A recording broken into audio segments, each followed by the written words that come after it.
Right, we're really lost. No, we're just lost in relay. I get it, we're really lost. No, we're lost in relay. We're really You're not understanding. We're lost in relay. Yes, we're really lost. No, we're lost in relay. We're really lost.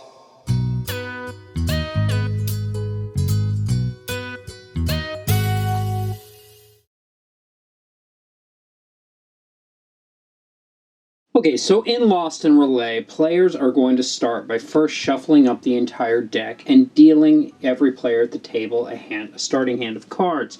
Now, that starting hand of cards depends on the number of players at the table. In a 2-player game, each player is going to get 7 cards. In a 3-player game, 6 cards. And in a 4 to 6, they'll get 5 cards. After this, each player is going to be dealt 5 cards face up in front of them. These are your escape cards. And each player will get to move these around in whatever order is of importance to them. And then they will get to go into their hand and choose one card that is going to go face down at the very end. Now that card is going to be known as their ultimate escape card. And this will be the last card that they pick up in the game. Now all the remaining cards will go into a draw pile next to what we'll be calling the stack. From here, the player who most recently slept is the person who goes first. Now that's just what the book says. You can do whatever you want. I think it's kind of appropriate to the game, however. Now on your turn, you're either going to play a horror card or an event card. Now horror cards have a number on them, and event cards just have this little elder sign symbol. If playing a horror card, you must first look at the stack. If there are any cards here, then you must play a card that is equal to or higher than the current card on the stack. You also can play multiples. So if you had 2 of these in your hand, you would be able to play both of these cards to the stack, and we'll get to in a minute exactly why you would want to do that. If the stack is empty, you can play anything you want. But let's say the stack here had a 3 on it. I could play another 3 to it, or I could play a 4 to it, or even a 7, but I will be raising the stack value.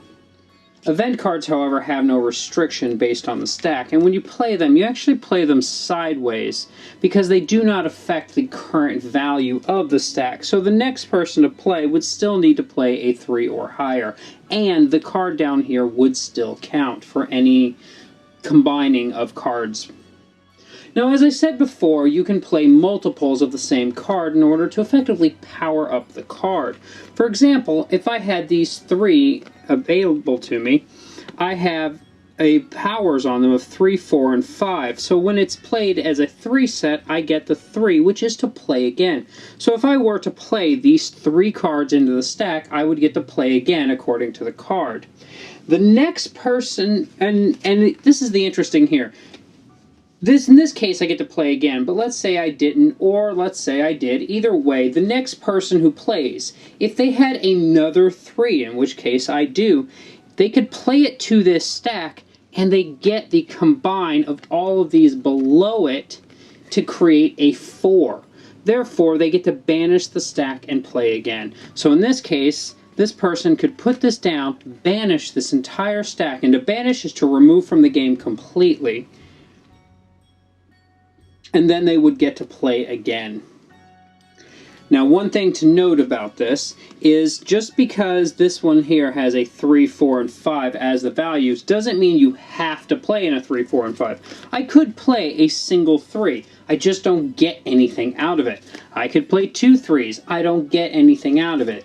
At 3, I do, but you're not required to play the minimum based on the card.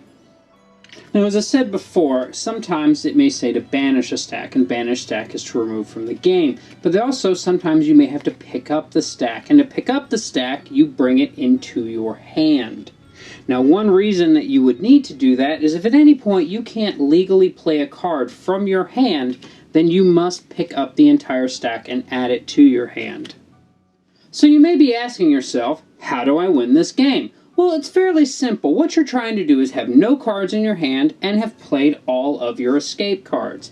Now, how do you play an escape card? You play an escape card by starting your turn with no cards in hand, and you select one of these. Not this one, it must be the last one that you ever play.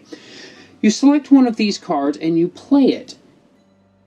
So, and you don't have to do it in order. So, an example, I start my turn, I have no cards in hand, and I choose to play Face Your Darkest Fears. Now, this one says that I'm going to banish the stack, including this card, and play again. However, there is a slight rule change when doing this, because you're only ever allowed to play one escape card on a turn. So, if I were to do this, I would still banish the stack, but I would not get to play again. If at the beginning of my turn I have no cards in my hand and I have played all of my escape cards, then I get to take my final escape card and play it. Now, this is why it's very important that you know and be cognizant of what card you place there. In this example, I put Cthulhu Emerges. It allows me to pick up a stack, give it to an opponent, and then banish this card. Therefore, I would not take any cards into my hand. If this card caused me to bring cards into my hand, the game would not be over. Now, along the way, I didn't mention what this is. Now, this is the turn order, the direction of play. Now, in a 2-player game, you're pretty much not going to use it. But in a 3 or more player game, this determines the direction of play, and sometimes some cards will change that direction, and this is used to change it. Once again, once you've played this card, and you have no cards in front of you, and you have no cards in your hand, you're the winner. So that's a look at Lost in Relay. Now, the first thing I'm going to say right off the bat is I love this game. And I wasn't sure if I was going to like it or not when I first got it. I bought this game originally on a whim. I saw it in a store, I'd never heard of it, but I do love Lovecraft games. I like small games sometimes, and the artwork seemed decent, so I went ahead and picked it up. I think I got it for about $10. I believe MSRP on it is around $15, so what did I have to lose? Right from the start, I found a wonderfully thematic game, which was surprising being it's a 72-card game. And another thing about it is it felt familiar, like even drawing comparisons maybe to things like Uno and things like that, but with a lot more depth to it. So it's easy to teach. Like you automatically, somebody sits down and you teach it to them, they know, you tell them, hey, if I play a 4, well, you have to play a 4 or higher. It's that simple. But then you get to add on these layers of depth, where if I can play 3 4s, then I get something out of it. And that really starts to build up the game. And then the mechanisms feel thematic in terms of the futility and the madness of it. You think that you're about to win this game, or you're getting closer, and suddenly you're picking up the entire stack into your hand, and you're starting over again.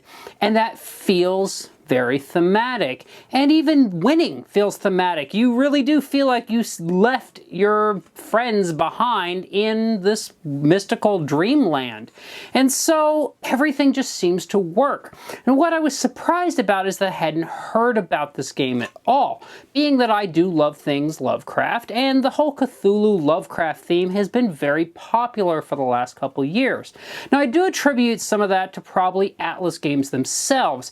The publisher's been around a while. They have a fairy tale game that I've heard good things about. I haven't played myself, but they don't seem to really don't promote their games very well. And so I'm wondering if this game wasn't just a product of that. In fact, I recently saw this in a local gaming store, and the person behind the counter had seen the game, but didn't know what it was about either. And they said that they hadn't really seen anybody asking about it. And so I wonder if maybe the game shouldn't have had a little more marketing, but it is an inexpensive game that should hopefully sell itself. So if you are looking for something that is Lovecraftian, but it's fairly simple, maybe fits in that filler size, but not filler playtime, because this game is about 45 minutes, so it wouldn't necessarily be a filler. It's inexpensive, simple to teach to both gamers and non-gamers. This is a good game for that. In addition, the artwork on it, while it is Lovecraft themed, it's not overly horrific. In fact, it's not that horrific at all, but it's also not cartoony. It sits somewhere in a nice balance. It's just well done art. It's tasteful and thematic. The component quality of the game overall, the tin, I'm not a big fan of tins, but this tin is nice. It's molded, it feels nice. It sits okay on a shelf as best as a tin can. The cards are well made. The little turn order token in it is a nice heavy, and it didn't need to be, so that was nice. The player count on the game is something I like to discuss a lot, and in this case, it's listed at 2 to 6 players, and I think that's actually accurate. I think this game really does play well with 2 players, in fact. I actually really like it in 2-player mode. Now, it does feel a little different, I'm not gonna lie to you. It feels a little more tug of war versus having multiple players, but other than that, it plays the same. It feels the same. It maybe goes on a little longer in 2 players, and I'm not sure why that is. It just does. But beyond that, I haven't played it at 6 players, but having played it at 3 and 4 and 5, I imagine 6 would be fine. So I do, with full confidence, recommend this game for anyone who loves Lovecraft games or just loves small, little, simple games. I hope you've enjoyed this look at Lost in Relier, and I look forward to seeing you guys in the next episode. Ooh. Yeah, I'm lost in Relier. I'm lost in Relier. Oh, is this thing's still on? Bye.